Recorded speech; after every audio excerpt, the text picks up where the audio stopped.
ठीक है, इसका इंटीजर सोल्यूशन नहीं है, तो हमें कोई नहीं बता सकता कि वाकई इसका इंटीजर सोल्यूशन नहीं है। There is no any algorithm right now till now. अच्छा, अब ये बात भी बोलना बड़ा दुश्वार है ना, मैं किसी के बारे में क्लेम करूं कि ऐसा नहीं हो सकता। जैसे आप लोग को याद होगा वाइवा में हम अपनी मर्जी से ब्लॉक मारते हैं, जैसे ये तो पूरे गूगल में कहीं एग्जिस्ट नहीं करता, तो फिर आपके सामने से टीचर कहता है यार जो तुम बोल रहे हो उसको जस्टिफाई कर सकोगे कि ये जो आप बात कर रहे हैं कि ये पूरे जगह पे कहीं पे भी एग्जिस्ट नहीं करता। फिर आज स्टूडेंट कहते नहीं सर ये मैंने जहाँ तक मैंने देखा है, तो इसका मतलब है अभी तक एम्बिग्यूटी है, शायद मिल भी जाए। तो इस पे भी इसी तरह रिसर्च हुई कि क्या कोई सोल्यूशन या कोई तोड़ इसका है जो हम बता सकें कि इसका इंटीजर सोल्यूशन नहीं है। तो इस पे काम हुआ, देखें लिखा हुआ 21 ईयर्स तक इन लोगों ने काम किया डिफरेंट डिफरेंट मौके पे। 1970 में जाके ये डिसाइड हुआ, 70 इज नॉट फार ना, कि there is no solution, no algorithm for finding the integer roots of this type of the equation, यानी किसी भी पॉलिनोमियल। ये बात तय कर ली गई कि इसको हम एल्गोरिथम से नहीं, यानी आप श्योरिटी हो गई कि इसको हम एल्गोरिथम से नहीं लिख सकते। पहले श्योरिटी नहीं थी, वर्किंग होती शायद लिख सकते हैं, शायद लिख सकते हैं। तो अब फाइनल ये हुआ कि इसको हम इसका कोई एल्गोरिथम नहीं बनाया जा सकता, इसका कोई एल्गो एग्जिस्ट नहीं करता। तो ये जो एल्गो एग्जिस्ट नहीं करता है, इसको वो कह रहा है कि एक नेगेटिव आंसर करना चाहिए था लेकिन नहीं बना सके। तो सोल्यूशन मिल गया, सोल्यूशन ये मिल गया कि we can not write any algorithm but in the sense of negative sense, कि नहीं बना सकते, यानी श्योरिटी हो गई।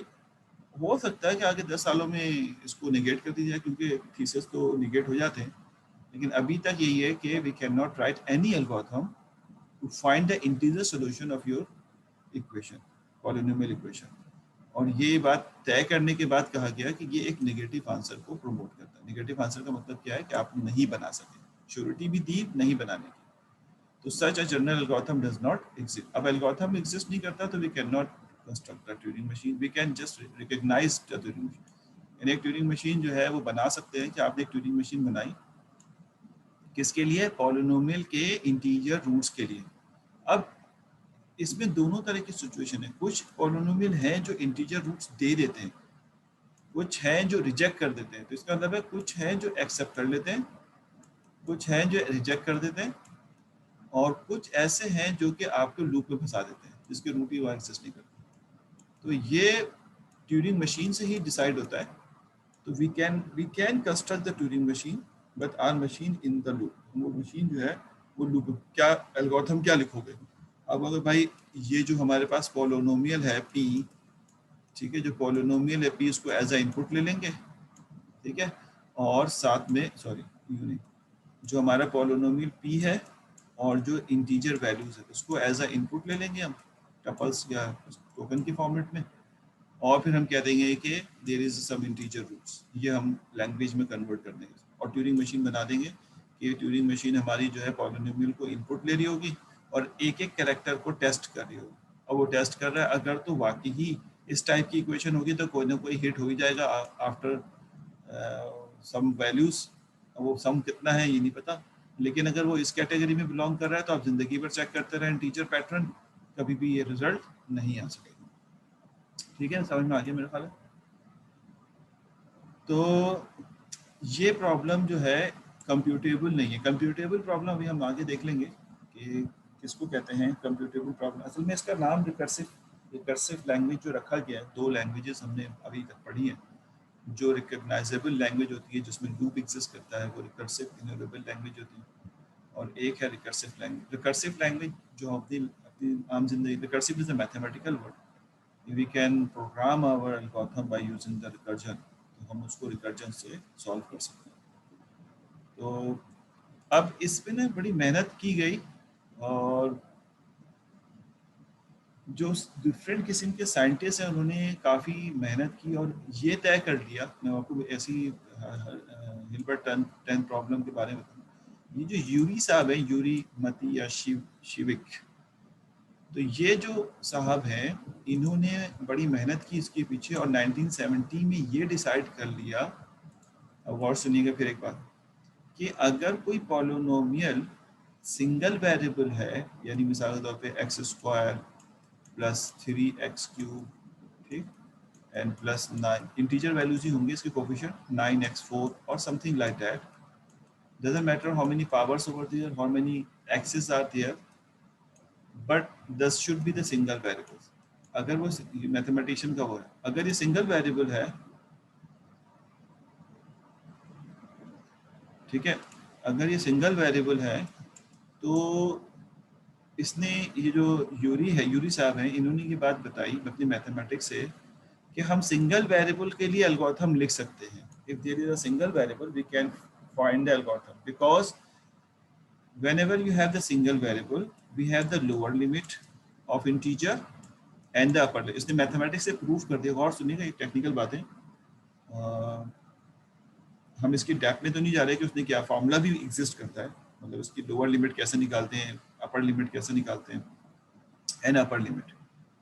ठीक है, यूरी ने ये बताया कि अगर आपका सिंगल वेरिएबल होगा तो हम इस इक्वेशन के रूट्स का अपर और लोअर लिमिट निकाल सकते हैं. ये लोअर लिमिट अपर फॉर्मूला है इसका, और सी मैक्स ऑब्लिक C1 इस तरह करके कोई फॉर्मूला इसमें एग्जिस्ट करता है. अब अगर इसका अपर और लोअर लिमिट मालूम कर सकते हैं जिसके दरमियान इसके रूट्स लाई करेंगे, यानी z के अंदर ही अपर और लोअर लिमिट मालूम कर लें, तो ये आसान है कि हम इसमें लोअर से अपर तक की वैल्यू को पुट करें और चेक कर लें कि, क्योंकि सिंगल वेरिएबल है ना, अगर 1 लेंगे तो सब जगह 1 रखना पड़ेगा, 2 लेंगे तो सब जगह 2 रखना पड़ेगा, 3 लेंगे तो सब जगह 3 रखना पड़ेगा. और जितनी भी अपर से लोअर लिमिट तक की वैल्यूज हैं, जो इस हर इक्वेशन के डिफरेंट अपर और हर इक्वेशन के डिफरेंट लोअर होती हैं, तो वो सारी वैल्यूज पुट कर ली जाए तो हमें तय हो जाएगा कि इंटीजर रूट्स इसके एग्जिस्ट करते हैं या नहीं करते.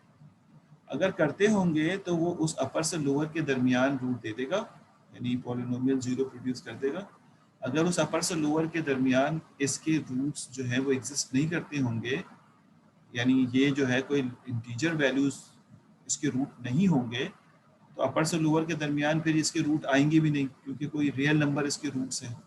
तो फिर हमें पता चल जाएगा कि ये डिसाइडेबल कर में कन्वर्ट हो जाता है. यानी जो सिंगल वेरिएबल प्रॉब्लम है पॉलिनोमियल का, फाइनली यूरी साहब ने ये बात डिसाइड कर दी कि इसको तो हम डिसाइडेबल कैटेगरी में ले जा सकते हैं, लेकिन अभी तक ये प्रूव नहीं हो सका कि अगर इसमें मल्टी वेरिएबल्स यूज हो जाते हैं, जैसे ये वाले मल्टी वेरिएबल्स हैं इस तरह, या ये मल्टी वेरिएबल्स हैं, तो इसके लिए कोई अपर और लोअर बाउंड अभी तक ड्राइव होके नहीं आया.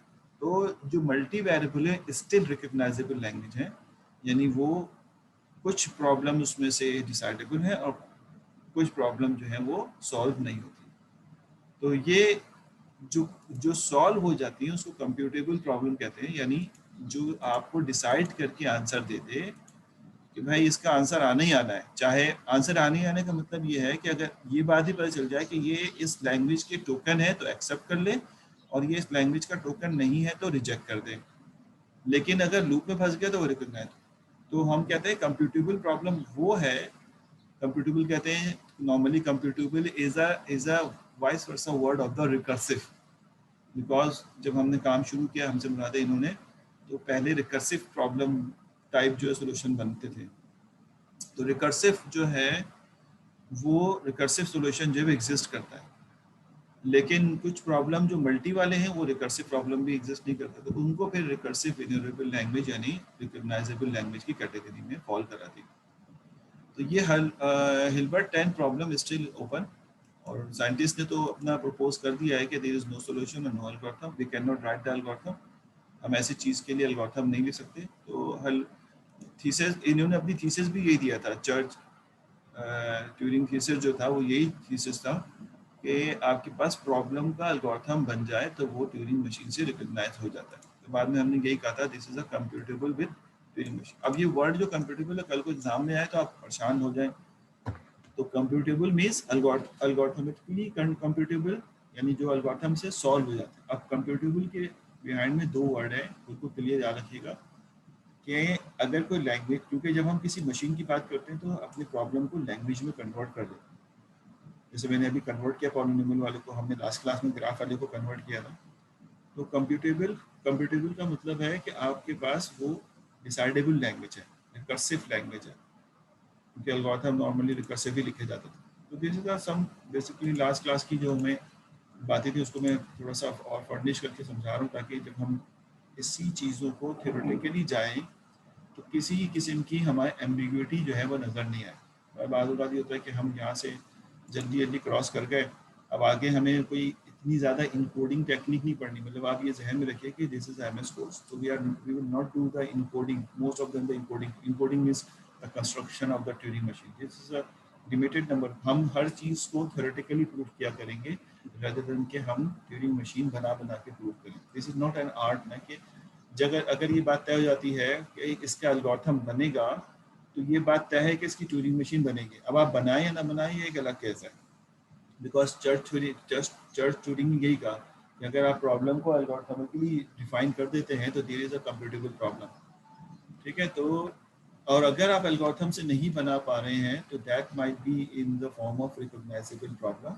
हो सकता है कि वो ट्यूरिंग से बन जाएगा लेकिन डिसाइडेबल नहीं हो सकेगा। तो ये बातें हमने अभी, क्योंकि आगे हमें थ्योरेटिकली मूव करना है, तो हो सकता है कि ये बातें आपको आगे हिट करें। तो मैं बार बार हिंट दूँ तो मैं देखो यहाँ पे इस तरह से था, उन्होंने यहाँ पे कहा भी है कंप्यूटेबल। ये मैंने स्लाइड्स ऐड करके अपलोड कर दी है, कुछ स्लाइड्स मैंने न्यू ऐड की हैं ताकि जहाँ जहाँ जो वर्ड यूज़ हो रहा है, जो हम वर्डिंग में बोल जाते थे, वो स्लाइड में आ जाए।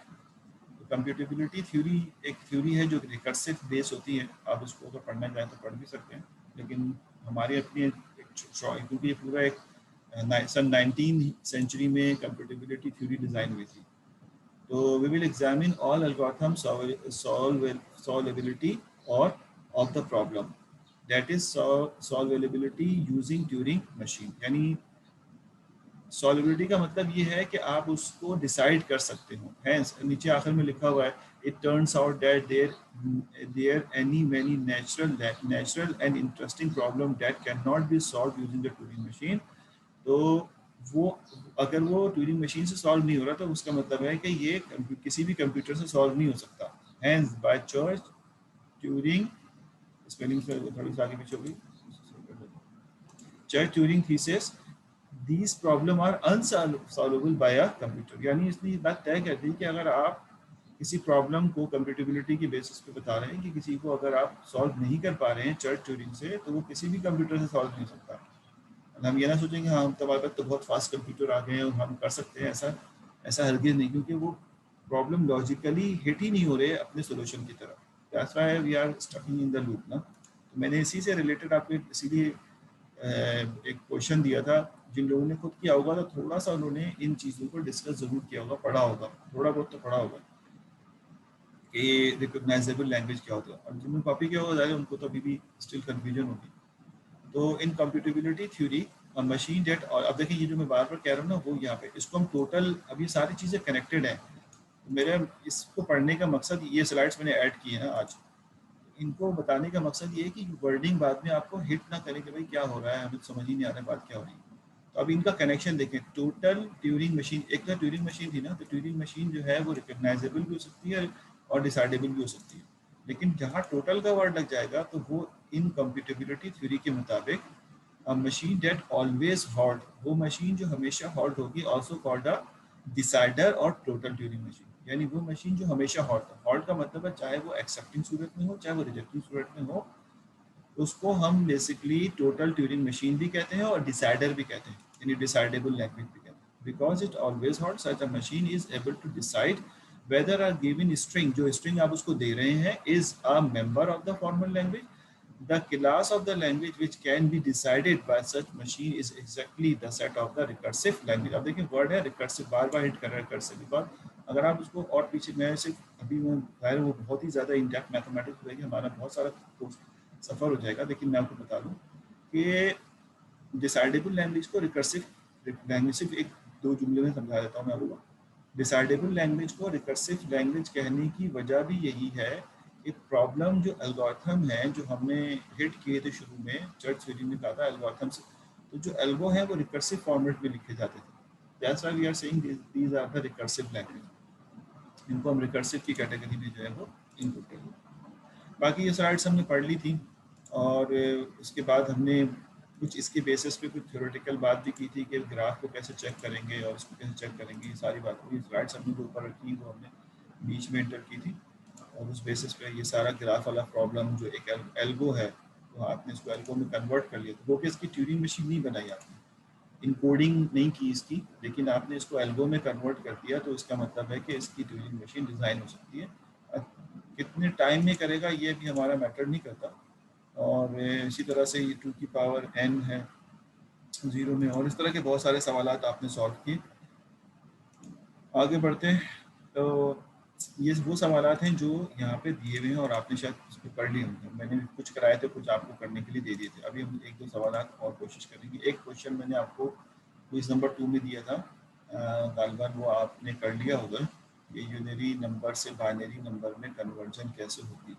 थोड़ा सा हिट होगा वो। आप बेसिकली मुझे इससे कंसर्न नहीं कि आप ये अगर नेट पर जाए तो आपको बहुत सारे क्वेश्चन आंसर इसके मिल जाएंगे। मतलब कोई इतना मेच्योर सब्जेक्ट है कि मैं कोई नया सवाल तो इसमें नहीं दे रहा, हो सकता है एग्जाम में थोड़ा चेंज करके दूँ ताकि आप नेट को हिट करें तो आपको आंसर एग्जैक्टली ना मिले, थोड़ी मेहनत करनी पड़े आपको।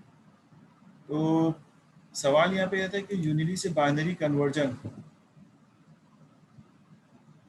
हाँ यूनिटी से कन्वर्जन जो है वो बेसिकली लॉजिक है वो, और आप उस लॉजिक को ही गेट करना है, और थोड़ा डिफिकल्ट तो है कि हम किस तरह से एक पैटर्न को जो है वो देख रहे हैं कि इसके जो अंदर पैटर्न बन रहे हैं। वन है यानी यूनिटी का वन बाइनरी के वन के बराबर होता है, यूनिटी का टू जो है बाइनरी के 0 1 राइट से पढ़ रहा हूँ 0 1 के बराबर होता है। इस तरह से ये कन्वर्जन के पैटर्न जो है क्या होता है। जैसे मैं अभी आपको एक पैटर्न समझाऊंगा ना, तो थोड़ा सा आपको आइडिया होगा। मेरे ख्याल है कि यहाँ पे वो पैटर्न मैंने मिस तो नहीं किया, नहीं तो ये आगे आएगा तो मैं आपको समझाऊंगा, तो फिर हम इसको भी देखेंगे। अच्छा जनाब, ठीक है। और डेफिनेटली इसके एल्गो एग्जिस्ट करते हैं, तो हम इसको ट्यूरिंग मशीन से बना सकते हैं। लास्ट क्लास में हमने ये बात भी डिस्कस की थी कि basic properties of the Turing recognisable language. अच्छा एक सवाल मैं आपसे पूछता हूँ कि इनमें से कौन सी बात ट्रू है कि Turing recognisable is a subset of Turing decidable, और मैं आपसे पूछ रहा हूँ ये, or Turing decidable is a subset of Turing recognizable. What is the correct statement in between? Sir, Sir, second one. every decidable. Sorry. Sir, हाँ sir, Turing, second one. बोले बोले काशिफ इकबाल साहब। Yes, मैंने कहा decidable जो है sir is a subset of recognizable. ठीक है, अच्छा आप बताइए नाम साहब, आप No, बोल रहे थे कुछ। डिसाइडेबल, हर डिसाइडेबल लैंग्वेज जो है वो रिकॉग्नाइजेबल लैंग्वेज होती है, लेकिन हर रिकॉग्नाइजेबल लैंग्वेज डिसाइडेबल नहीं होती। तो रिकॉग्नाइजेबल जो है वो डिसाइडेबल का पार्ट है। रिकॉग्नाइजेबल जो है वो, यानी ये वाला आप कह रहे हैं सही है। जी सर, ये बिकॉज़ ये every decidable language is recursively also recursively enumerable और ये रिकॉग्नाइजेबल।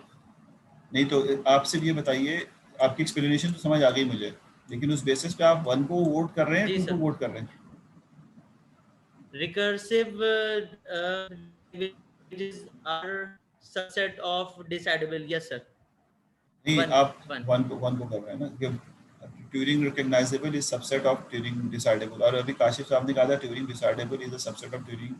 इसका मतलब है कुछ एम्बिग्यूटी तो है ना, क्योंकि अगर सबके एक ही आंसर आते हैं और चाहे गलत आते हैं, जिसको प्रिसिशन कहते हैं हम, तो प्रिसिशन भी अगर सही होता है तो इसका मतलब है सबका कॉन्सेप्ट एक ही तरफ गलत हुआ है। बात समझ रहे हो? जब हम अपने एक्यूरेसी रिजल्ट्स लेते हैं मशीन लर्निंग में, आपने देखा होगा प्रिसिशन का लेने का मतलब ही होता है गलत तो है लेकिन एक ही डायरेक्शन में गलत है, तो हम उसको सही करना आसान होता है। लेकिन अगर वेरिएंस बढ़ी हुई है, बहुत वेरिएशन के साथ है, तो फिर हमें सोचना होता है कि हिट कहाँ हो रहा है। तो अभी तो खैर 2 ही आंसर है यहाँ पे। जी miss Ujala. Sir number 1 is correct क्योंकि उसमें हम दोनों कंडीशंस देते हैं, एक्सेप्ट और रिजेक्ट की, और नंबर 2 हम पर जी अदनान शौकत। डिसाइडेबल में हम बताते हैं कि I डिसाइडेबल हम think two ये होगा. Reject. So I think 2 correct है क्योंकि decidable subset है recognizable का. डिसाइडेबल सबसेट है रिकग्नाइजेबल का। जी जैद खान साहब।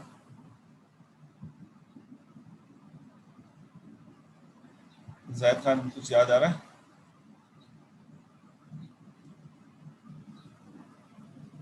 अच्छा अच्छा चलो, अदनान शौकत हो गए, अदार साहब हाशिया कहती हैं 2। ठीक है, देखो बात ये है, अगर हम, मैं सिर्फ क्लियर कर रहा हूँ ताकि कोई कंफ्यूजन ना हो बाद में।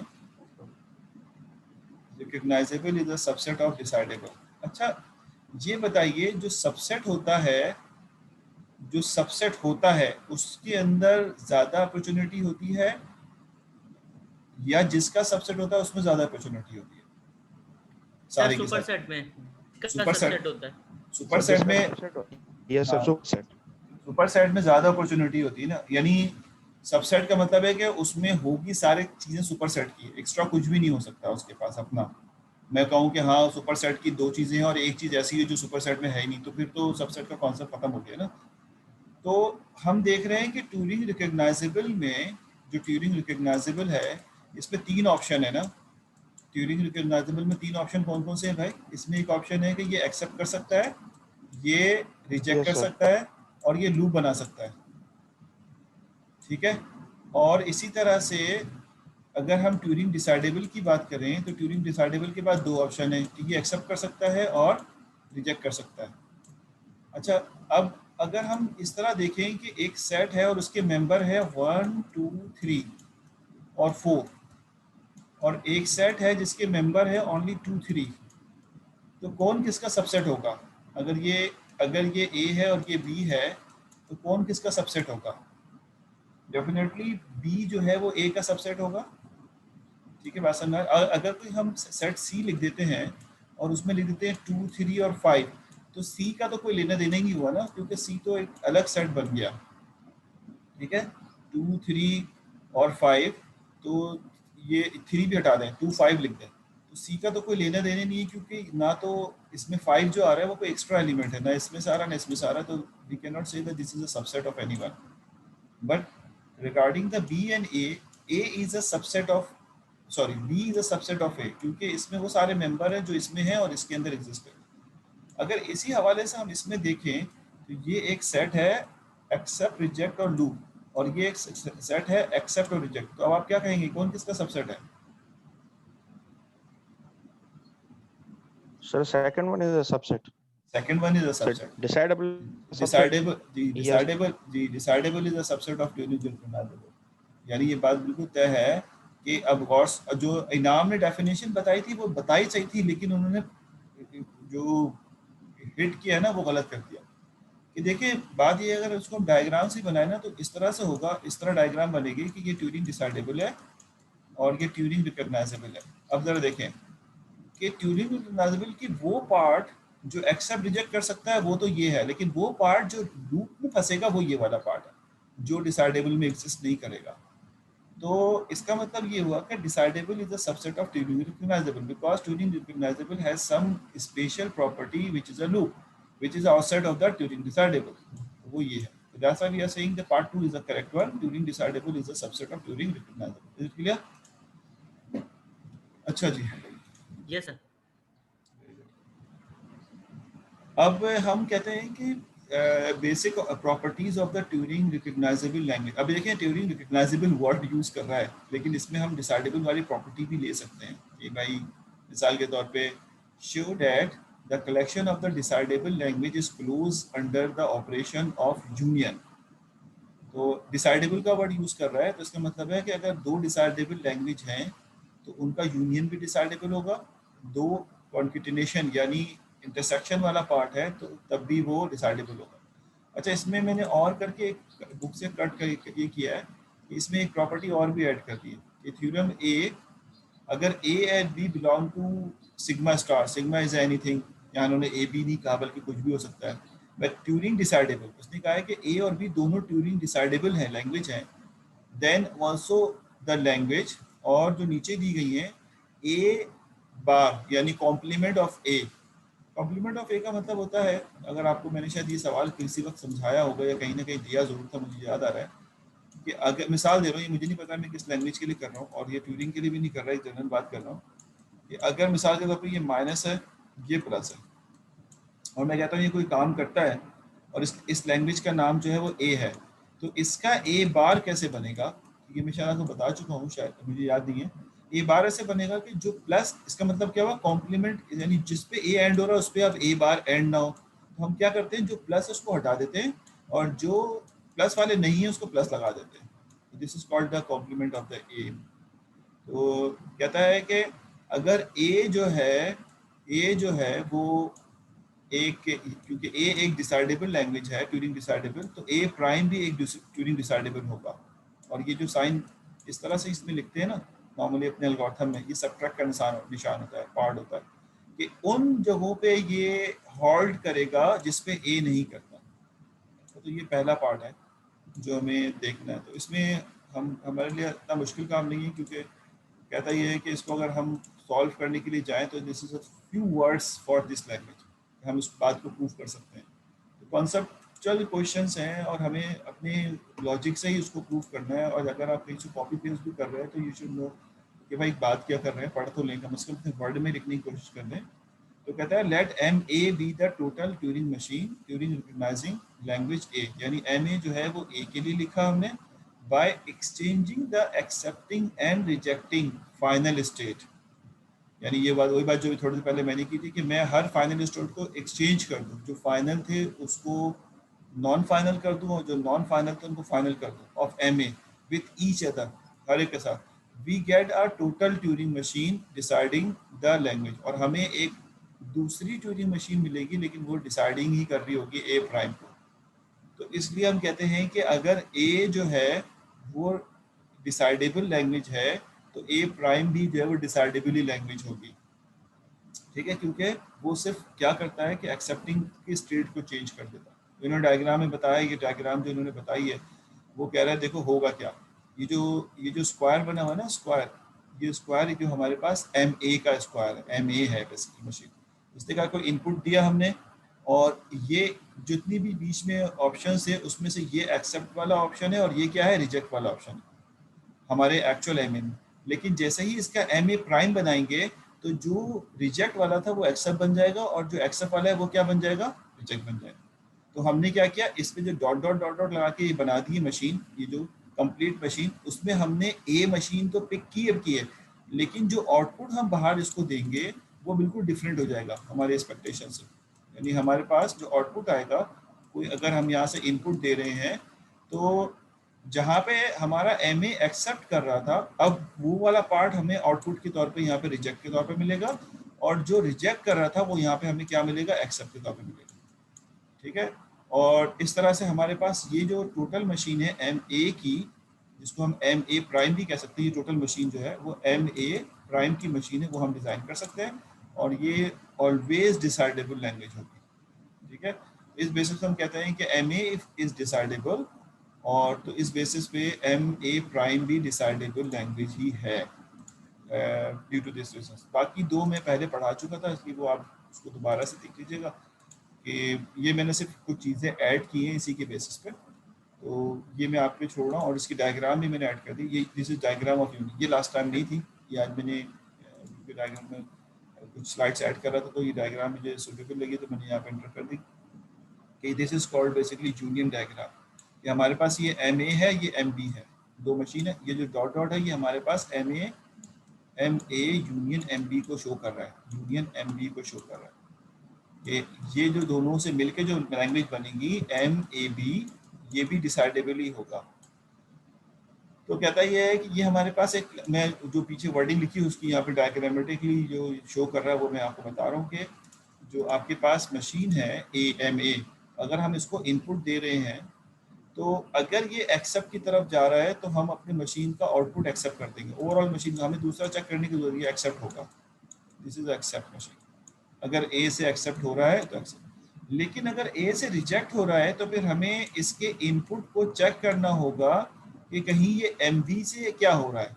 और से देखिएगा, अगर ए एम ए से रिजेक्ट हो गया तो एम बी से इस, अब टोटल डिपेंडेंट एम बी के ऊपर है, क्या ये एम बी से रिजेक्ट हो रहा है या एक्सेप्ट हो रहा है।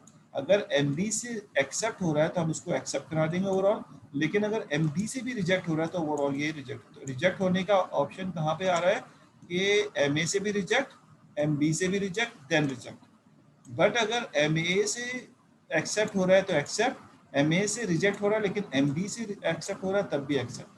तो this type of the machine जो आपने ये बनाई है ट्यूरिंग की, जो टेस्ट करके आपको दे रही है कि ये काम कर सकता है, is called the Turing decidable language. ये union of the two language to.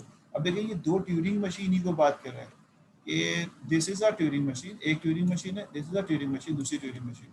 होता क्या है मैं आपको समझाऊं, अगर मैं इसको एक लैंग्वेज के तौर पे प्रेजेंट करूं कि भाई लैंग्वेज के तौर पे कैसे प्रेजेंट होगा, तो हम इसको जो इनपुट देते हैं ना वो कुछ इस तरह देते हैं कि MA, ठीक है, MA देते हैं इसको हम, और साथ में MB देते हैं इसके साथ, ठीक है, और उसके बाद कुछ वर्ड्स देते हैं टेस्ट करने के लिए। ये हमारी लैंग्वेज है सच दैट, ठीक है, such that MA and B is a decidable language. ये हमारे पास लैंग्वेज बन जाती है। तो अब इसको बनाने के लिए आप कहते हैं कि इनपुट क्या होगा, गौर से देखिएगा। इनपुट क्या है, हमारी इस लैंग्वेज जो कि ये हम बना रहे हैं, जिसको ओवरऑल ट्यूरिंग मशीन कह रहे हैं, इसमें इनपुट भी ट्यूरिंग मशीन ही जा रहा है, इसमें इनपुट भी दूसरा भी ट्यूरिंग मशीन ही जा रहा है। और इसको सिमुलेट करने के बाद एक वर्ड के लिए टेस्ट करते हैं कि अगर ये वर्ड दोनों से रिजेक्ट होगा तो हमारा आउटपुट रिजेक्ट होगा, ये वर्ड अगर किसी एक से भी एक्सेप्ट होगा तो हम इसको एक्सेप्ट कर लेंगे। This type of the implementation is called basically union condition. और हम अपने ट्यूरिंग मशीन से पूरे DFA को इम्प्लीमेंट या सिमुलेट करा सकते हैं। तो ये ऑप्शन जो है वो एग्जिस्ट करते हैं, ठीक है। तो यूनियन और इंटरसेक्शन हमने पढ़ लिया था, इसकी कुछ हमने यहाँ पे प्रॉपर्टीज इंसर्ट कर दी, ये भी आप देख लीजिएगा। एम्बिग्युइटी तो आप मुझे बता दीजिएगा तो हम इसी वक्त डिस्कस कर लेंगे। ये एक solving by the Turing machine, ये कुछ सवालात थे जो मैंने लास्ट क्लास में कराने। शायद इंक्रीमेंटल मशीन मैंने डिसाइड नहीं की थी, नाम जिसको मैं भी बता रहा बोल रहा था ना, यूनिरी से बाइनरी समझ नहीं आया। डेफिनेटली मुश्किल तो है, तो हमें थोड़ी थोड़ी लॉजिक इसकी देखनी होगी, उसी के बेसिस पे हम यहाँ पर इस सवाल को हिट कर रहे हैं ताकि आपको थोड़ी सी लॉजिक समझाऊँ, उसके बाद फिर आगे हम बढ़ जाएँ। दिस इज कॉल्ड इनकोडिंग, यानी अब आप एल्गो लिखने के बजाय ट्यूरिंग मशीन डिज़ाइन कर रहे हैं। दो तरीके हैं ना, कि आप एल्गो लिख दें तो आप बता दें एल्गो लिख दिया है तो ट्यूरिंग मशीन बननी है, और अगर आप ट्यूरिंग मशीन बनाना चाहते हैं तो फिर आप लॉजिक को समझा के ट्यूरिंग मशीन डिज़ाइन कर दें। There is two different methods ना। तो ये हम इस वक्त एक प्रॉब्लम हमारे सामने है, और ये हम एक नोन प्रॉब्लम है जो हम DFA से भी कर सकते हैं इसको, लेकिन क्योंकि समझाना था कुछ लॉजिक्स तो मैंने इसको इंक्रीमेंटल मशीन जो है वो ट्यूरिंग मशीन से बनाने के लिए यहाँ पे, जिन लोगों ने DFA पढ़ा है मुझसे तो उन्होंने ये सवाल मोरे और मीले मशीन के अंदर सॉल्व किया हुआ है, which is a DFA machine ना। अच्छा जनाब, सवाल क्या है, इंक्रीमेंटल मशीन। अच्छा, आपको कोई क्वेश्चन हो तो आप हैंड रेस करके पूछ लीजिएगा, ऐसा ना हो कि आप सुने जा रहे हैं मैं बोला जा रहा हूँ।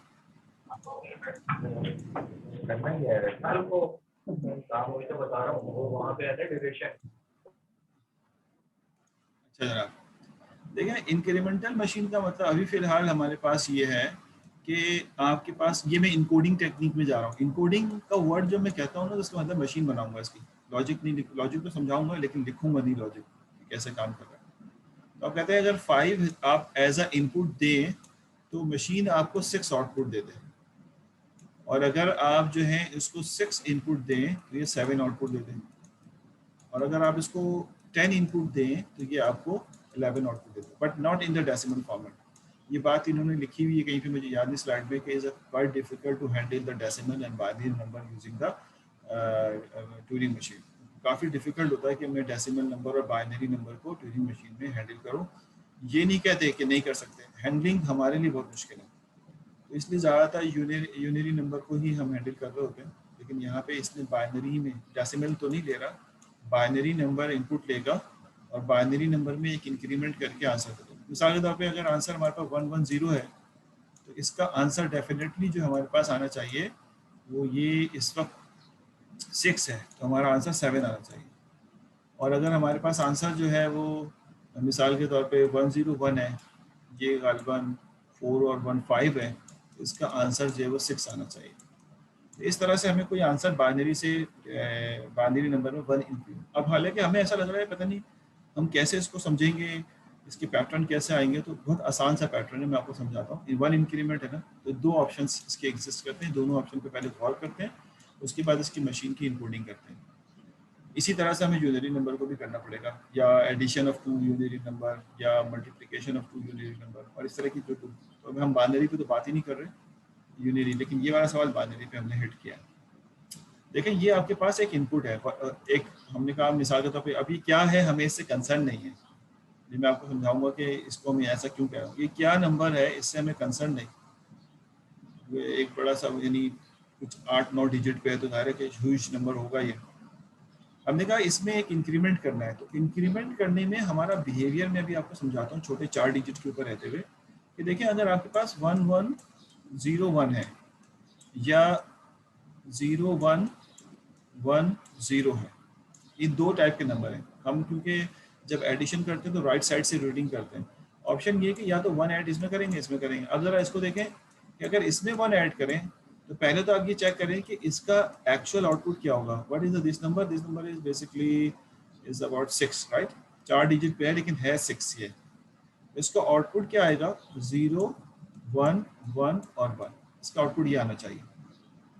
ठीक है, ये बात समझ आ रही। अगर हम इसी तरह से कोई दूसरा इनपुट लेते हैं और वो है 101 और यहाँ पे 0 ही है स्टार्ट में, ये 1 है, तो इसका इसमें अगर 1 ऐड करें तो एक्चुअल में इसका आउटपुट क्या आएगा पहले तो ये तय करें। तो ये गालिबन 2 की पावर 3 है, 8 है, और ये 10 है, ये सर 10 है ना, हाँ 10 है ये। तो इसका आंसर 11 आना चाहिए, तो इसका बाइनरी इनकोडिंग जो है वो 1111 हो जाएगा, तो ये आ जाएगा अगर 1 ऐड करते हैं। ये पहले से हम जज कर रहे हैं। अगर आप इसको गौर से देखें कि अगर स्टार्ट में 0 है तो हमारे पास कुछ ज़्यादा मेहनत नहीं करनी इसके पीछे, कि अगर 1 ऐड कर रहे हैं तो सिर्फ जो लेफ्ट मोस्ट सिग्निफिकेंट बिट है इसको 1 कर दें और बाकी को रिमेन अनचेंज कर दें, कोई भी चेंज नहीं आएगा।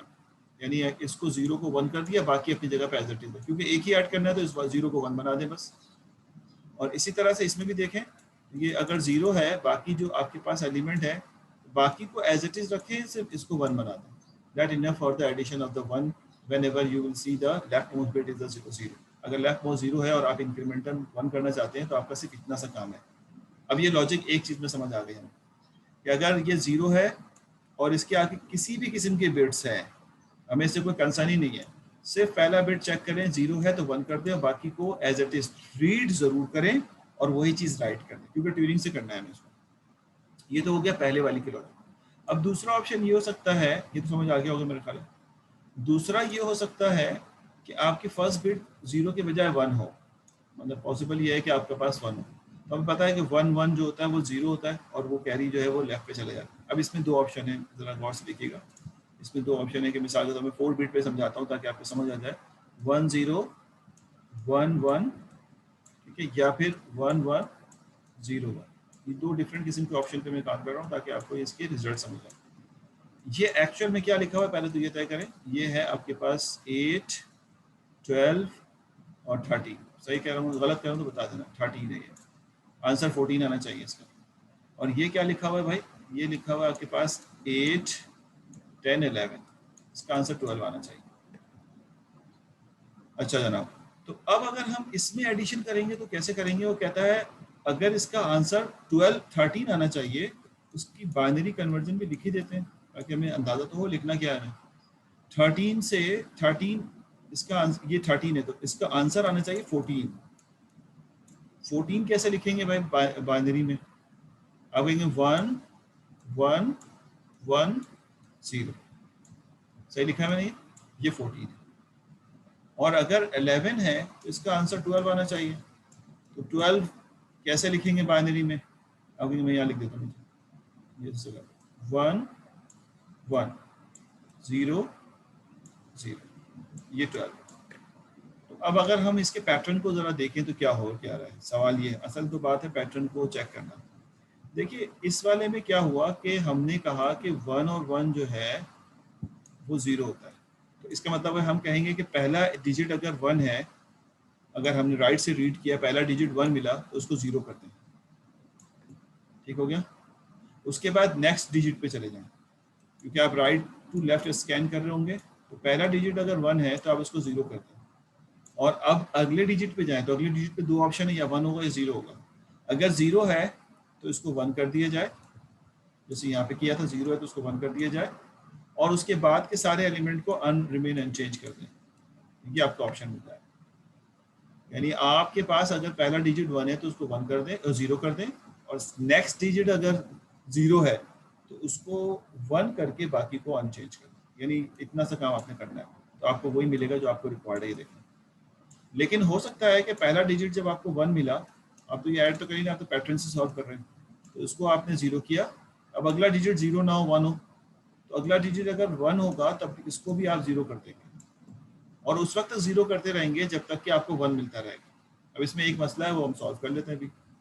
और उसके बाद अगर किसी वक्त 0 हिट हो जाए तो उस 0 को 1 करेंगे और उसके बाद रिमेन अनचेंज कर देंगे। देखिए ये मिल रहा है आपको। तो ये इसमें सिर्फ एक इशू है जो मैं आपको समझाता हूँ। अगर हमारे पास एलिमेंट डिजिट 4 ही डिजिट्स हैं और आप 1 ऐड कर रहे हैं तो ये सबको 0 कर देगा, जबकि इसका आंसर जो है इसका आंसर यहाँ पे 1 आना चाहिए, इस तरह से आना चाहिए। तो इसके लिए हम इस ऑप्शन को एक एक्स्ट्रा ऑप्शन दे देंगे कि अगर सारे के सारे बिट जो है वो ऑन है तो सबको 0 करके आखिर में 1 अटैच कर दें। ये तो एक एक्स्ट्रा ऑप्शन जो है वो आपको ट्यूरिंग मशीन में लिख सकते हैं। लेकिन असल लॉजिक जो है इसके पीछे यही जो हम यहाँ पे डिस्कस कर रहे हैं, दिस इज अ लॉजिक। अब इस लॉजिक को समझ में आ गया। अगर आप कहते हैं ये लॉजिक समझ आ गई, कोई चीज़ अगर प्री डिफाइंड स्टेप में समझ आ गई तो we can write the algorithm. If you can write the algorithm you can make the computer program. ये सिंपल सी बात है, you can implement inside the Turing using the Turing machine. अगर लॉजिक आपने डिफाइन कर ली, हर चीज़ प्रॉपर्ली डिफाइन हो चुका है, तो इसका मतलब है अब आप इसकी लो लेवल तैयारी करें कि इनपुट कैसे देंगे, इनपुट का पैटर्न क्या होगा, क्या आप दो टेप इस्तेमाल करेंगे, लैंग्वेज के कैरेक्टर्स कौन से होंगे, वो जो हमने कहा। फिर इम्प्लीमेंटेशन लेवल सोचे क्या होगा, फिर हाई लेवल सोचे क्या होगा। तो इम्प्लीमेंटेशन लेवल को थोड़ी देर रोक देते हैं ताकि पहले हाई लेवल इम्प्लीमेंट करते हैं, उससे ही पता चल जाता है कितनी स्टेट्स वगैरह बनेंगे ताकि हम इम्प्लीमेंटेशन लेवल यानी मिडिल लेवल को डिसाइड करें। लेकिन उससे पहले ये तो तय हो गया कि हमारी लैंग्वेज के जो कैरेक्टर्स हैं वो बाइनरी हैं यानी 1-0 है। और मुझे नहीं पता कि अभी हम इस बात को लिख सकेंगे नहीं कि टॉ यानी टेप के कैरेक्टर्स कौन से होंगे। 1-0 तो होंगे क्योंकि ये इनपुट इसी में दिया जाएगा। क्या इसके अलावा कोई एक्स्ट्रा कैरेक्टर हमें चाहिए? मेरा नहीं ख्याल कि हमको एक्स्ट्रा कैरेक्टर इसके अलावा चाहिए। उसके बाद इसमें टेप कितने इस्तेमाल होगा, आप कह देंगे सिंगल टेप जो है इस्तेमाल होगा, और लेफ्ट राइट मूव करेगा आप कहेंगे लेफ्ट। इस तरह की चीज़ें जो है वो आप प्रीडिफाइन कर देंगे ताकि कोई समझ रहा हो तो समझ जाए। उसके बाद फिर इम्प्लीमेंटेशन पे जाएंगे और अभी हम इनकोडिंग करने जा रहे हैं। तो इन्होंने कुछ बातें तो यहाँ लिखी हैं कि scan from left right to left, right side से रीड कर रहे हैं लीस्ट सिग्निफिकेंट बिट से। If character is 0 replace it to 1 and move to right. आपके पास अगर पहला कैरेक्टर 0 है तो उसको 1 कर दें और राइट पे मूव कर दें, यानी कैरेक्टर राइट पे मूव कर दें का मतलब है कि आप जो है वो अपने टोकन में एक आगे चले जाएं। और unchange the all remaining character, और उसके बाद बाकियों को रीड करते रहें और अनचेंज रखें उसको। लेकिन अगर इफ कैरेक्टर इज 1, अगर कैरेक्टर 1 आता है यहाँ से आप अनचेंज करके बाहर निकल जाएंगे, लूप में फंस गया आप। लेकिन अगर यहाँ से ये फेल हो जाता है, ये एल से वो तो ज़्यादा बेहतर है। अगर ये 1 होता है तो आप उसको 0 कर देंगे and move to right and step number 1, और उसको राइट मूव करके स्टेप नंबर 1 कर देंगे। अगर स्टेप नंबर 1 में जाने के बाद वो अगेन 0 मिल जाता है तो उसको 1 कर देंगे और फिर रिमेन अनचेंज। लेकिन अगर 1 मिल जाता है तो फिर उसको 0 करेंगे और स्टेप नंबर 1, और इस तरह ये चलता रहेगा। तो दिस सम स्टेप, यानी आपने इसको एक स्पेसिफिक कोड में लिख लिया। ये बुक में नहीं है, मैंने अपनी तरफ से लिखा है। बुक हमारी जो एक्चुअल बुक है उसमें नहीं है, मैं DFA में पढ़ाता हूँ, लेकिन वहाँ पे मैं मोरे और नीले मशीन में पढ़ा रहा था, तो मेरे जहन में आया कि मैं इसको ट्यूरिंग मशीन में भी इसको कोड लिख दूँ ताकि हमें ये समझ आ जाए कि एल्गो हमने लिख लिया। इसका एल्गो लिख लिया तो उसका मतलब है कि ये ट्यूरिंग मशीन और कंप्यूटर प्रोग्राम से जो है सिमुलेट हो जाएगा। तो इन्होंने यहाँ पे, क्योंकि हम इनकोडिंग पढ़ रहे हैं, तो इन्होंने यहाँ पे इसको, अब ये सही है गलत तो मुझे नहीं पता, ये मैंने डिज़ाइन तो कर दी जल्दी में। अब इसको चेक कर लेते हैं कि ये सही चल रहा है नहीं चल रहा। तो मैं 3-4 मिनट का ब्रेक ले रहा हूँ और आप ज़रा इसको 2-3 इन्हीं सवालात के लिए काइंडली टेस्ट कर लें। काम किया सवाल, हाँ मैं इसको लिख देता हूँ ना। आपसे सिर्फ गुजारिश ये है कि इसको इन 2 चीज़ों के लिए टेस्ट कर लें। नंबर 1 0 0 1 0 1 1 0, एक इसके लिए टेस्ट कर लें और एक टेस्ट कर लें 1 1 0 1 1 0 और 1। इसके लिए टेस्ट कर लें कि ये मशीन हमारी सही चल रही है नहीं चल रही, यानी हम जो डिजायर्ड आउटपुट चाहते हैं इसका वही आ रहा है या नहीं आ रहा, ये चेक कर लीजिए। अभी 4 मिनट में रन कर लेंगे तो आपको रनिंग भी समझ में आ जाएगी। थोड़ा सा रेस्ट करते हैं, पानी पी के, ठीक है।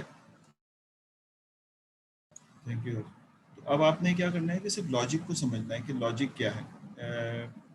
अच्छा, मैं रिकॉर्डिंग ऑन की तो मैं सिर्फ इसमें एक दफ़ा रिपीट कर दूं ताकि आपकी अगर बाद में सुने तो आप याद रहे आपको कि हमने इस वक्त यहाँ पे जो मशीन बनाई है इसमें इस बात का ख्याल रखा है कि एक्चुअल में हमें left to right, right to left read करना चाहिए, लेकिन इसमें क्योंकि हम लोग नॉर्मली अपने ट्यूरिंग मशीन या टोकन जो होता है उसमें लेफ़्ट टू राइट रीड करते हैं, तो यहाँ भी हम लेफ़्ट टू राइट रीड कर रहे हैं, लेकिन पहले उसको एंड तक लेके जा रहे हैं और एंड पे जाने के बाद फिर हमने एक्चुअल में काम शुरू किया। तो ये जो इस जगह तक का स्टेप्स हैं, ये स्टेप्स उसको बेसिकली लेफ़्ट से राइट पे मूव कराएगा, और जब इसके अंदर ऑपरेशन परफॉर्म शुरू होगी वो इसके बाद यहाँ से परफॉर्म शुरू होगी। ये 0 मिले तो 1 कर दो और फिर लेफ़्ट पे चले जाओ, ताकि 0 मिले तो 1 कर दो और लेफ़्ट पे चले जाओ, फिर 1 मिले तो 1 ही करो और लेफ़्ट पे कर दो, तो 1 मिले तो 1 ही करके लेफ़्ट पे चले जाओ। इस तरह से ये काम जो है, तो this only this part is to move your cursor from left to right।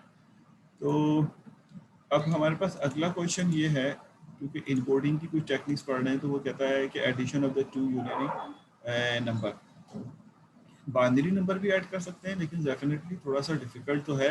इसने पहले कहीं लिखा भी है कि बाइनरी और डेसिमल की हैंडलिंग जो है वो मुश्किल भी है, और कहीं पे मतलब काफ़ी हमें इसमें काम बहुत मेहनत करनी पड़ती है। तो कहते हैं सपोज जैसे हम कहते हैं a प्लस बी का आंसर c आ गया, यानी 6 प्लस 9 3 का आंसर 9 आ गया, ये डेसिमल है, और कहता है you binary and decimal number are very slow, ये इन्होंने लिखा भी है यहाँ पे।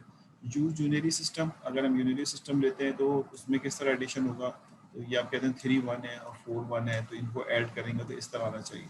तो इट्स वेरी इजी कि आपको कोई ज़्यादा मेहनत नहीं करनी अगर आपको इस तरह का इनपुट दिया जा रहा है। आप सिंपली लेफ्ट से रीड करना शुरू करें, तो 1 रीड हो 1 लिख दें, 1 रीड हो 1 लिख दें, 1 रीड हो 1 लिख दें, प्लस रीड हो अगर तो आप उसकी जगह भी 1 लिख दें, क्योंकि आपने उसकी जगह 1 लिखना है ताकि आप इसको कंबाइन करके लिखें।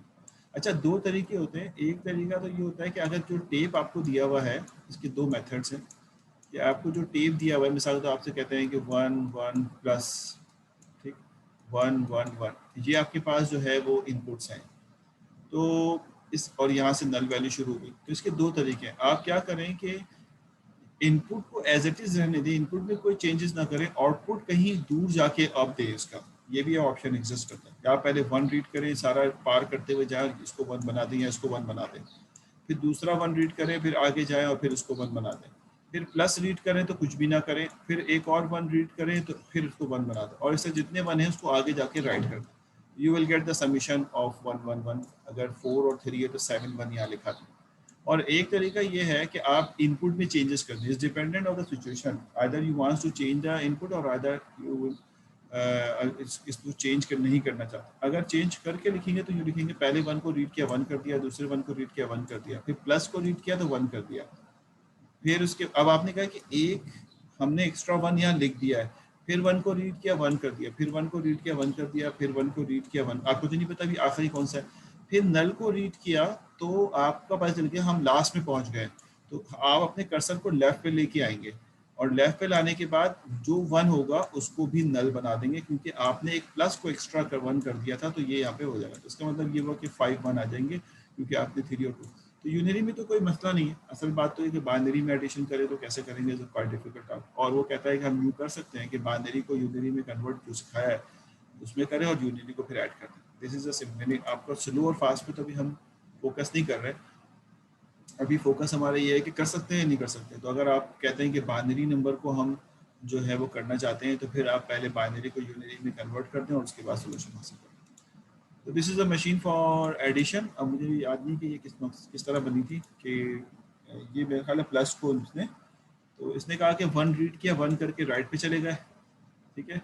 अच्छा, प्लस का निशान नहीं दिया है इसने, 2 इनपुट जो है, मतलब हम दे सकते हैं प्लस का साइन भी क्योंकि टेप है, आप कुछ भी दें, लेकिन इन्होंने इस वक्त इनपुट के दो चीज़ों के इनपुट के दरमियान भी एक नल को ही कंसीडर किया है।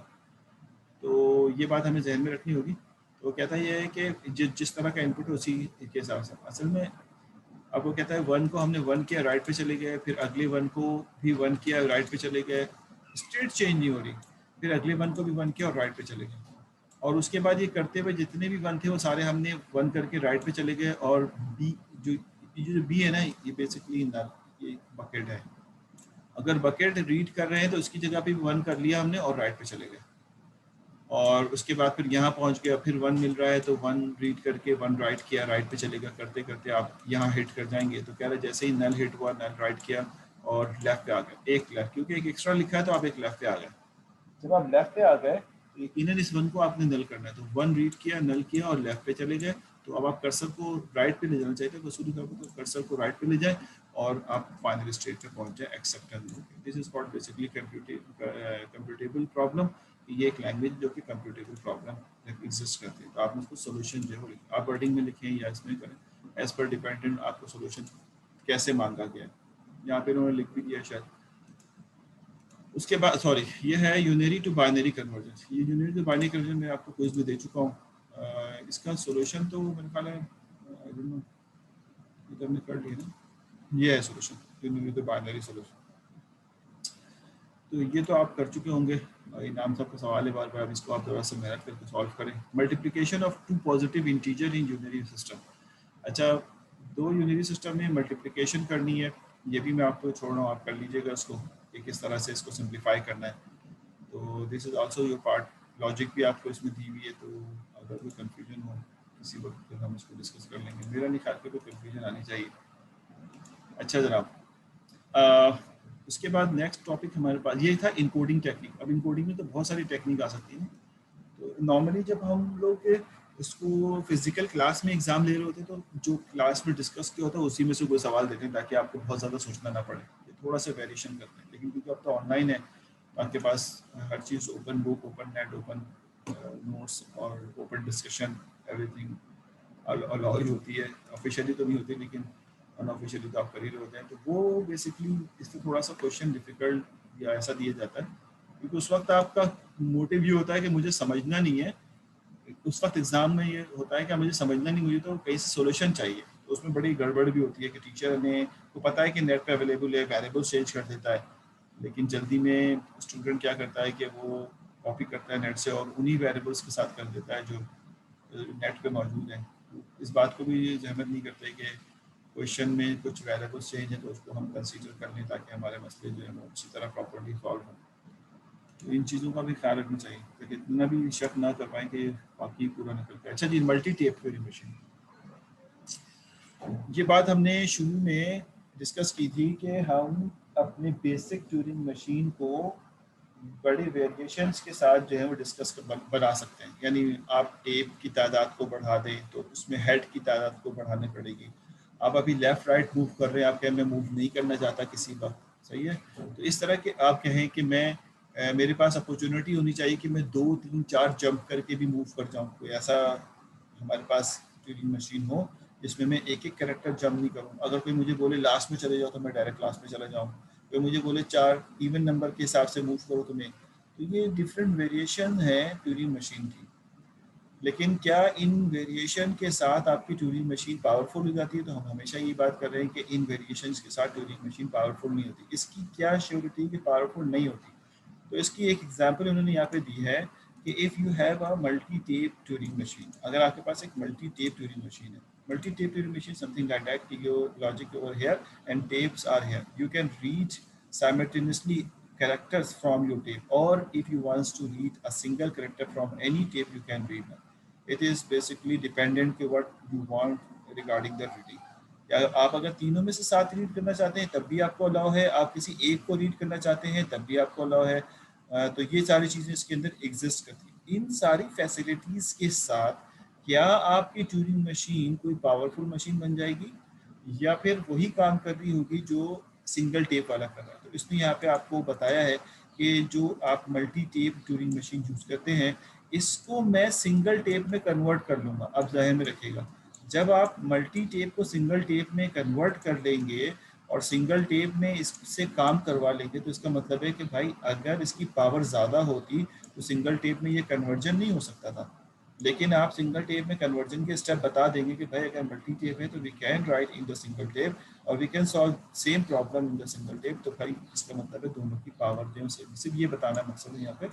यानी हम ये तो कह सकते हैं कि अगर हमें 2 नंबर ऐड करने हैं तो रेदर देन हम सिंगल टेप यूज़ करें, एक नंबर यहाँ ले लें, एक नंबर यहाँ ले लें और आउटपुट इस पर शो कर दें। इज इट ईजी वे कि हम नंबर्स को यहाँ पे इनपुट लें और उसका रिजल्ट जो है वो यहाँ पे करें, रेदर देन कि हम पहला कैरेक्टर रीड करें और इस तरह से हर चीज़ किसी के अंदर लेके आए, उसमें हम मल्टी टेप से फ़ायदा उठा सकते हैं। तो यही बात उन्होंने की है कि the transition functions is change to allow the reading, writing and moving the head on all the tape simultaneously. ये अलाउ है कि आप साइमल्टेनियसली जो है वो सबको रीड कर सकते हैं, और आप किसी एक को रीड करना चाहे किसी एक को रीड करें, तो वो एक को रीड करने का ऑप्शन जो है वो ब्लैंक है। तो कहता है ट्रांजिशन क्या होगा, आप किसी स्टेट पर खड़े हैं, टेप से कोई कैरेक्टर रीड करते हैं, टेप के का मतलब है जो नंबर आप देंगे उस टेप से रीड कर रहे हैं।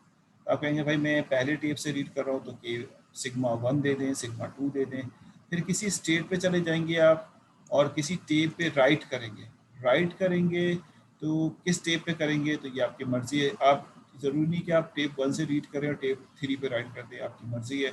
और फिर आप मूवमेंट करेंगे, जो आपकी मूवमेंट आपकी मर्जी, लेफ़्ट करें राइट करें जो आप, लेकिन इसके साथ के का ऑप्शन है कि आप जो देंगे उसमें लेफ़्ट और राइट जो है मूवमेंट होगा। वेयर के is a number of tapes, यानी कौन सा टेप नंबर है, लाइक दिस के Q1 QI पे खड़े हैं, A1 A2 A3 and AK ये रीड किया हमने, ठीक है, यानी टेप से ये रीड कर सकते हैं। अब अगर मैं यहाँ पे A3 मिस कर दूँ तो इसका मतलब है मैं 3 से कोई रीड नहीं करना चाहता, ठीक है। उसी तरह से QJ हम किसी दूसरे स्टेट पे चले गए और हम राइट कर रहे हैं B1, अब ये करस्पॉन्डेंस है, A1 रीड किया उसके अगेंस्ट में B1, अब आप बता रहे हैं क्या B1 पे राइट कर दें, B2 पे राइट कर दें, B3 पे राइट कर दें BK, और उसके बाद फिर बता रहे हैं कि आप लेफ्ट राइट जाएं। यहाँ पे मैं मिस कर गया कि इसमें यहाँ पे इस तरह से K लिखा होना चाहिए, ठीक है, K लिखा होना चाहिए कि इस तरह से, और के लिए क्या यूज़ करते हैं, स्लैश माइनस, ये इसकी पावर में है, राइट। तो वो असल में इस बात को शो कर रहा होगा कि आप जो नंबर देंगे वही इसकी पावर में जो है वो यूज़ होगा, लेकिन ऐसा ना हो कि आप यहाँ पे भी 1 दे दें यहाँ पे भी 1 दे दें। तो नॉर्मली मतलब ये तो डिपेंड करता है कि आप एक वक्त में किस तरह से उसकी हैंडलिंग करें, जिस जगह पे आप मूव करने, जिस टेप को मूव करने बोलेंगे वो टेप जो है वो लेफ्ट राइट जो है मूव हो जाएगा, ठीक। तो ये इसकी ट्रांजिशन है। Explanation, if the machine is in the state Q0 and head is 1 through k are the reading symbol A1 A2, बाकी सारी वो रीडिंग सिंबल्स बताएं जो भी मैं आपको बता रहा था, ये इसका डायग्राम है। और उसने फिर यहाँ पे कहा equivalence of the multi tape and single tape Turing machine, यानी अगर आपके पास कोई मल्टी टेप ट्यूरिंग मशीन है तो we can simulate that machine into the single tape machine. How, basically तो इसकी जो सिचुएशन है ट्रांसफॉर्मेशन की, वो कुछ इस तरह से है कि आपके पास जो मल्टी टेप दिया हुआ है इसको अगर सिंगल टेप में लाएंगे तो हर इनपुट का सेपरेशन किसी न किसी एलिमेंट से आप कर देंगे, सेपरेशन एलिमेंट से कर देंगे कि मिसाल के तौर पर हैश से कर दिया आपने, तो हैश का मतलब ये हुआ कि यहाँ तक जो है वो टेप 1 का इनपुट है, यहाँ तक जो है टेप 2 का इनपुट है, और यहाँ तक जो है टेप 3 का इनपुट, उसके बाद से सब ब्लैंक है, आप जो करना चाहे करें। This is a one thing. तो अब अगर आपको कह रहा है कि टेप 1 से रीड करना है तो आप हैश से पहले रीड करेंगे, टेप 2 से रीड करना है तो हैश के बाद। अब ये तो होगी एक बात, अगर ये सिंगल टेप है तो हेड भी एक ही अलाउ है आपको इस वक्त, तो एक हेड है आपके पास है, तो आप जब यहाँ से इस जगह पर खड़े तो ये मेमोराइज करना कि इस वाले टेप का जो इनपुट था उसमें हम कहाँ पे थे, जैसे इसमें 3 हेड थे ना, वो कह रहा 1 पे थे, 1 पे थे, 0 पे थे, तो इन्होंने कहा कि जिस जगह पे हेड होगा उसको हम स्पेशल मार्क कर देंगे, जैसे इन्होंने यहाँ पे समझाने के लिए डॉट साइन किया, कुछ भी लगा दे इस तरह से। तो इसका मतलब है इस टेप में हमारे सिंगल टेप में अगर हम जाएं तो हमारा हेड जो है वो इस जगह पे है, और अगला अगर हमें टेप नंबर 2 पे मूवमेंट करानी है तो आपका हेड एक्चुअल में यहाँ पे होगा और उसके बाद मूवमेंट होगा, और फिर उसके बाद अगर हमें टेप नंबर 3 में मूवमेंट करानी है तो आपका हेड पहले यहाँ सेट होगा जाके, उसके बाद ये मूवमेंट होगा। तो दिस इज़ अ ट्रांसफॉर्मेशन कि आप जो है वो अपनी सिंगल मशीन यानी मल्टी टेप मशीन को सिंगल टेप। अब जब इक्वलेंसी की वर्ड यूज होता है तो इसका मतलब है कि दोनों की पावर जो है वो सेम है। तो अभी तक ऐसा ही है कि every multi tape Turing machine has an equivalent single tape Turing machine. जब ये बात की जाती है तो there is no issue in the power, you can, अभी तक यही बात है कि जो काम आप बेसिक ट्यूरिंग मशीन से कर रहे थे, आपने जो मॉडिफाइड ट्यूरिंग मशीन यूज़ कर रहे हैं उससे भी वही काम कर रहे हैं जो बेसिक से की जा रही थी। ये सारे स्टेप्स हैं कन्वर्जन के जो अभी हमने पढ़े, सारे स्टेप्स हैं जो कन्वर्जन अभी हमने कहा कि each tape has a tape head और इस तरह के जितने कन्वर्जन स्टेप्स हैं वो यहाँ पे इन्होंने समझा दिए और ये चीज़ें उन्होंने यहाँ पे समझा के बताई किस तरह से आप इसको मार्क करेंगे। तो ये हो गई हमारे पास पावर के हवाले से बात कि हमने अपनी ट्यूरिंग मशीन को कई तरीक़ों से मॉडिफाई कर दिया है और आप जिस तरीके से मॉडिफाई करें हमारा थ्योरम यही कहता है कि every transformation of your basic Turing machine inside the basic Turing machine can still convert into the single tape Turing. आप उसको सिंगल टेप ट्यूरिंग मशीन में सॉल्व कर, ये सारे स्टेप्स बताएंगे, आप इसको इस स्टेप से कर सकते हैं, लिहाजा मैं इनको स्किप कर रहा हूँ और फिर आगे की तरफ मूव कर रहा हूँ। ये हमारे पास जो अभी हमने मल्टीप्लिकेशन का टास्क किया था ना, तो यहाँ पर एक डायग्राम कॉपी भी बनी हुई है। आप भी सोचिएगा कि हम मल्टीप्लिकेशन अगर करें तो फ़ायदा उठाते हैं two multi tape Turing machine से, यानी मल्टी टेप से जैसे मैं अभी कह रहा था कि आप जो है वो एक में पहला इनपुट लें, दूसरे में दूसरा इनपुट लें और तीसरे में इसका आउटपुट ले लें। तो हेड आपका यहाँ होगा और फिर यहाँ आपके पास कॉपी करने का ऑप्शन होगा। तो किस तरह करेंगे, तो जब आप ये क्योंकि मल्टीप्लिकेशन में पीछे आपको टास्क दे के आया था, तो आप इसको मल्टी टेप में भी कोशिश कीजिएगा कि कैसे कर रहे होंगे। ठीक है, आगे बढ़ते हैं। बल्कि नहीं, उन्होंने यहाँ पे सॉल्व भी किया हुआ है, आई थिंक ये है सॉल्व किया हुआ है, addition of two positive integer, ये एडिशन का रिजल्ट। मैं असल में थोड़ा सा क्विक इसलिए हो रहा हूँ, यहाँ पे 89 पे मैं रुकता हूँ, आके 90 से कराता हूँ। जिस तरह 90 से ऑनवर्ड स्लाइड हो रही होगी, इसी तरह से आपका 89 वाली स्लाइड भी सॉल्व होगी मल्टीप्लिकेशन। यहाँ हम ब्रेक लेते हैं नमाज का और फिर इंशाल्लाह 2 बजे ज्वाइन करते हैं। आप क्या कहते हैं? ठीक है सर। हाँ ठीक है हाँ सर। हाँ हाँ सर जुनेद साहब, कितने बजे रिज्यूम करेंगे? 2 o'clock पे। 2 o'clock। ठीक है, ओके, थैंक यू।